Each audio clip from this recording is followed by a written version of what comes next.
the pattern of the day of rest, of a day of corporate worship. I think it's given for our good. It's how we were created to operate.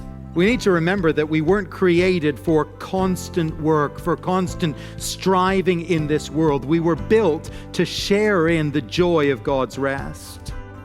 Welcome to Encounter the Truth with Jonathan Griffiths. And Jonathan, that is so countercultural. I don't know what it is about us, but we seem to be so almost proud of all that we set out to accomplish and the pace that we run each and every day. And I hear you saying, no, it's God's plan for us to at least take some time every once in a while and to slow down and to rest. We are so hardwired to measure our importance by our busyness.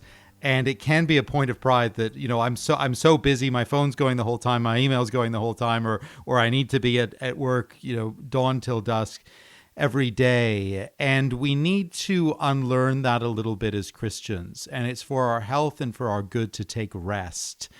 And however exactly different Christian groups think about this idea of Sabbath and one day in seven and all this kind of thing, there are a variety of views about it. And I don't mean to get into that very deeply here.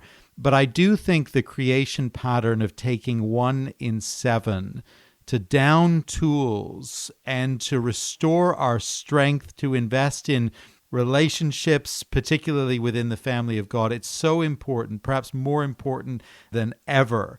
And it does us good to hear the teaching of Jesus on this. So let's do that. Let's open our Bibles together to Matthew chapter 12 as we begin a message called The Light Burden of Jesus Christ. Here is Jonathan. In our last passage at the end of chapter 11, Jesus issued the beautiful and the familiar invitation, which is treasured by all his followers. Many will know it well and love it well. Matthew 11 and verse 28, "Come to me, all who labor and are heavy laden, and I will give you rest. Take my yoke upon you and learn from me, for I am gentle and lowly in heart, and you will find rest for your souls. For my yoke is easy, and my burden is light." Now, those are very beautiful words. Those are truly wonderful words. We see that right away as we read them, but of course, we need to consider exactly what it is they mean. What does Jesus mean when he offers us rest? What does Jesus mean when he says that his burden is light? Very often you and I, we gain clarity through contrast. My wife has been pointing out for a little while that our windows at home are ready for a clean. It's been a number of months since we've cleaned them, so they probably are ready. In a certain kind of light, I can see that. But much of the time, I like to tell myself that they look okay, and I'm able to ignore it because it's not really a job I want to tackle. Many of our windows in our house are actually in sort of sets of two windows next to one another in one opening. Now, I do know full well that if I went and cleaned one window, one pane, and not the other within this double set, suddenly the contrast would be overwhelmingly obvious between the two. Next to the clean one, the dusty one will be shown up in all its filth. Contrast often gives us a clearer picture of reality, helps us to see things as they truly are. Here in chapter 12, Jesus comes face to face with some of the key religious leaders of his day. And we see from them, from their words and from their actions, we see from them actually what the opposite of true rest looks like. We see from them something of the heavy burden that they would lay on the backs of the people.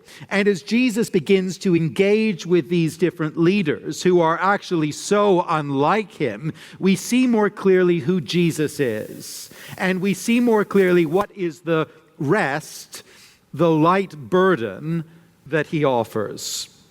Matthew highlights for us the fact that Jesus brings true rest, authentic rest, in utter contrast to what the Pharisees offer. Now, the Lord's mandate of 1 day of rest in 7, a day for sort of downing tools, ceasing from labor, setting aside time for worship, its roots go right back to the creation pattern, where God himself created for 6 days and then rested on the 7th. It was enshrined in the 10 Commandments, and it was a fixed feature of life in Israel. It also became a matter of particular emphasis for the religious leaders and teachers of Jesus' day. The Pharisees, whom we meet in verse 2, were a group of teachers within Israel who emphasized meticulous care in the keeping of the Old Testament law. That was a key concern for them, and they had adopted a whole series of guidelines surrounding the Sabbath to help people to be careful to keep that particular law. This was actually typical of their approach in general. They tended to take a single stipulation from the Old Testament law and work out in practical terms how to stay as far as possible away from breaking it from every angle. That was sometimes called fencing the law or hedging the law. When it came to the Sabbath law, there was plenty of scope for this kind of reflection. What counted as rest? What counted as work? What could you do and not do in very practical terms on that particular day? I gather that when income tax was first introduced in Canada, I think in 1917, the new Income Tax Act ran just shy of 4,000 words. That was basically enough space to articulate the fact that people needed to give the government a certain fixed portion of their income. It was a simple document outlining a pretty simple law. Now, since that time, over the last century and more, the rules and regulations have ballooned, I gather, to just over 1 million words. The original law has been hedged and fenced and made more detailed to the point that almost no one has a truly comprehensive knowledge of it or understanding of it. The Pharisees were very good at taking simple laws and adding rules and regulations and stipulations to them. In the case of the Sabbath law, they didn't quite add 1 million words, but they did articulate fully 39 different categories of activity that were prohibited on the Sabbath. Now remember, Jesus has just offered rest to his followers, to anyone who would come to him. In a sense, that's the theme at the heart of this section of Matthew's gospel. Jesus, the Messiah, he offers rest, and it's a wonderful thing. But if you asked a Pharisee in Jesus' day how it is that people may receive rest in God's plan, they would almost certainly very quickly begin to speak in very practical terms. They would point to the seventh day.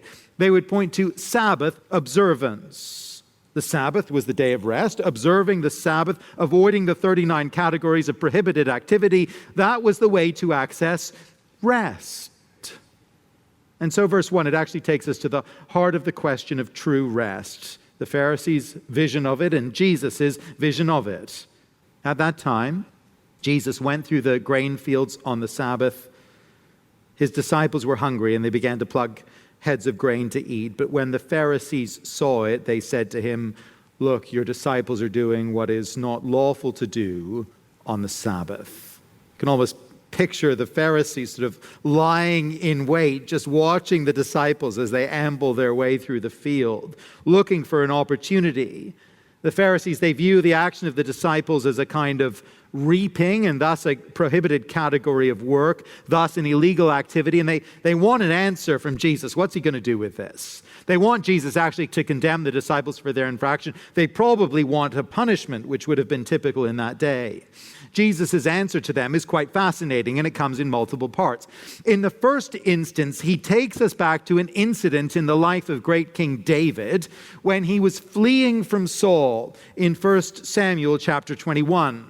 David and his men, they were on the run and they were hungry. They didn't have a food supply. And so they went into the tabernacle and ate the sacred bread of the presence, which was there only for the priests to eat. They broke the rules, formally speaking. But David wasn't condemned for that, Jesus points out. Allowance was made, presumably because there was a real physical need. The niceties of the law don't trump merciful action to meet human need. And then Jesus points to the work of the priests in the temple, verse 5. how they profane the Sabbath by doing priestly work on the holy day, but yet they are held guiltless when they do so. And then Jesus makes this very intriguing statement of verse 6. I tell you, something greater than the temple is here. Well, there's something greater. It is, of course, Jesus and his kingdom. And the point is that if the temple itself provided sufficient cover and sufficient authority for the priests to be allowed to do what is not normally allowed, then Jesus himself, who is now the very presence of God among the people, that which the temple building only symbolized, he provides sufficient cover and sufficient authority for his people not to be found guilty for activity on the Sabbath. The Pharisees, they don't understand any of this. And they don't understand God's true desire expressed in these words quoted from Hosea chapter 6. I desire mercy and not sacrifice. That is, they don't understand that God is fundamentally interested in mercy shown to the needy rather than in empty religious ritual. He doesn't want people who just go through the religious motions. He wants people with changed hearts who are moved with the Lord's compassion for one another. If they understood the Lord's heart, says Jesus, the Pharisees would not have condemned the guiltless who simply picked up heads of grain to satisfy their hunger. Now, at this point in the discussion, it would be quite easy for us to focus our attention on the matter of the Sabbath narrowly and to try and discern what is permissible or not permissible on the day of rest, to figure out what the new rules are perhaps for us. But Jesus isn't interested in landing the discussion there. He's making a bigger point, and this is how he sums it up. This is where he's going, verse 8, for the Son of Man is Lord of the Sabbath. You see, Jesus, he's not actually all that interested in having a debate with the Pharisees about their nitpicking rules over the Sabbath. He's not trying to update the rule book. He's not trying to edit the regulations. He is saying something more fundamental and more sweeping. He is Lord of the Sabbath. He is the one in charge. He is the authoritative interpreter of the law. And so his disciples, they are fine, and they are guiltless, and they are free. And here's why. Jesus Christ has declared it to be so. The Son of Man, he is Lord of the Sabbath. David, he was able to lead his followers to do something that was acceptable to God, but strictly not in line with the rules. And surely he was able to do that at least in part because he was the great king. But now a greater king is here. The priests, they were able to serve on the Sabbath because they were in the temple. They were in the place of sacred service, in the very presence of God. But now one greater than the temple is here. The Son of Man, he has authority over all things, all rules, all regulations, all law. He is Lord, and his word goes. When it comes to the Sabbath, his concern is not the niceties of regulation, but mercy. His concern is not legislation, but human need. The religious leaders of Jesus' day, they emphasized a day of rest, but it was actually a terrible burden. It invoked guilt and condemnation. Jesus doesn't say, a day of rest, it doesn't matter at all anymore. It's no longer relevant to human flourishing. He doesn't say that, but in mercy and grace, he models here. He shows us what it is to rest in him and to find freedom in him. You're listening to Encounter the Truth with Jonathan Griffiths and a message called The Light Burden of Jesus Christ, part of our series, Living as Kingdom People. And if you ever miss a broadcast in the series, you can always come and listen online. You can stream the program or download an MP3 for free. Our website address is encounterthetruth.org. Well, as you give a gift and support the ministry this month, we want to say thank you by sending you a book written by Bob Lepine, The 4 Emotions of Christmas. Sometimes we expect Christmas to be one thing, a season filled with magic, a fantastic day, and we end up disappointed because that's not our experience. Leaves us asking the question, is there anything that could bring us lasting joy? That's what this book is about. We'd love to send you a copy as our way of saying thanks for your support. You can find out more or give online when you come to our website, encounterthetruth.org, or call us at 1-833-99-TRUTH. Again, the website, encounterthetruth.org. Back to the message. Here is Jonathan. There's plenty of debate in contemporary Christianity about the place of a day of rest. Does the concept continue in any way in the New Covenant? Well, there's a lot of debate about it, lots of different views, and we can have grace with one another about taking different views on it. My own view is that the pattern of one day of rest in 7 is grounded in creation and fulfilled in Christ. True rest comes through Jesus and trusting in Him. But the pattern of rest is not fulfilled in such a way that it is totally then set aside in practical terms by Jesus. After the resurrection, what we discover is that believers gathered on the first day of the week rather than the 7th, and the Lord's Day, as it came to be called, it had a special significance as the day marking the victory and the joy of the resurrection. It was meant to be a different day. It was a different day, a day for worship, a special day for the people of God, but no longer called the Sabbath and not simply just an updated Sabbath. It was markedly different from the law-bound day that the Pharisees observed. But I think the pattern of the day of rest, of a day of corporate worship where we set aside time to be able to be here and not somewhere else, I think it's given for our good. It's how we were created to operate. We need to remember that we weren't created for constant work, for constant striving in this world. We were built to share in the joy of God's rest. And that rhythm of one day in 7 that is somehow different, that is given to corporate worship, that is given to spiritual refreshment, it reminds us weekly of the gospel rest that we have in Jesus. Now, all the details of that, it's a longer discussion, and there's lots of debate around it, of course. But at this point, we need to just register the fact that Jesus doesn't say here to ignore the pattern of rest in the week. That's not the big point he's making, but he shows us that the day was never given for the enslavement of the people of God, far from it. And as Lord of the Sabbath, he shows us the merciful and gracious intent of God behind it. The Sabbath controversy, it continues in verse 9. Jesus now moves into the synagogue, the place of Sabbath gathering. And right away, he encounters a man with a disability, a withered hand. And the Pharisees, they again see an opportunity here to catch Jesus out, verse 10. And they asked him, is it lawful to heal on the Sabbath? So they might accuse him, we're told. This man, he's presumably had this ailment for a long time, maybe since birth. His healing, maybe it could wait 24 hours without any further detriment. This isn't a life-threatening emergency. What's Jesus going to do? Oh, let's catch him out, they think to themselves. Jesus replies by pointing out that almost anyone would be willing to help an animal in distress on the Sabbath. Most Jewish groups recognize the appropriateness and the legality of doing that. And so he reasons, verse 12, of how much more value is a man than a sheep.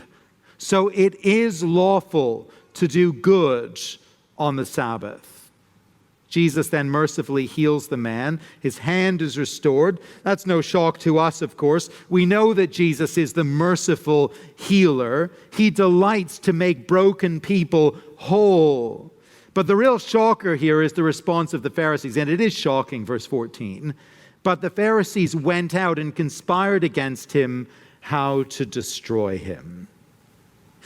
The merciful, rest-giving, life-restoring, health-imparting, saving work of Jesus Christ, it is so detestable and hateful to the Pharisees that this becomes for them the final straw. And from now on, they are determined to see him dead. It is this work of giving wholeness and health and salvation and rest that actually determines the course that will have Jesus nailed to the cross.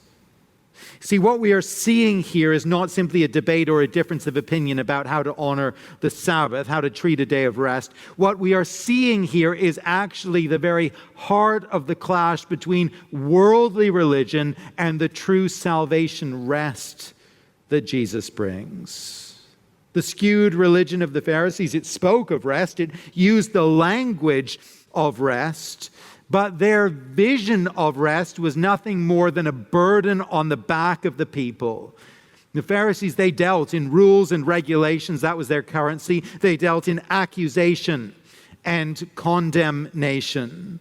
And the telltale sign of the true nature of their religion, it came out in their attitude to the people involved in this drama. The hungry disciples who plucked the grain to satisfy their hunger, there was no mercy for them, no consideration of their physical need. All the Pharisees could see was an opportunity to accuse and then to condemn.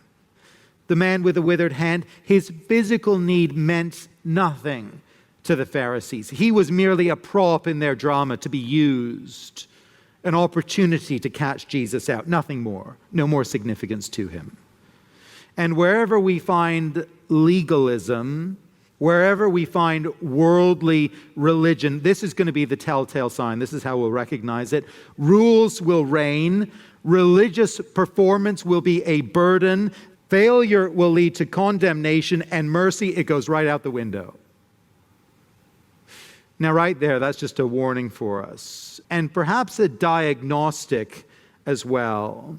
It's a warning because the fact of the matter is that legalism can so easily seep back into the church of Jesus Christ. Even though the church is formed by the gospel and rooted in grace, an uncompromising legalism, it seeped into the religious life of Israel in Jesus' day, even though God's design was always for a community of grace and of mercy. We see what happened here among the Pharisees, and it seeps into the church all too easily today.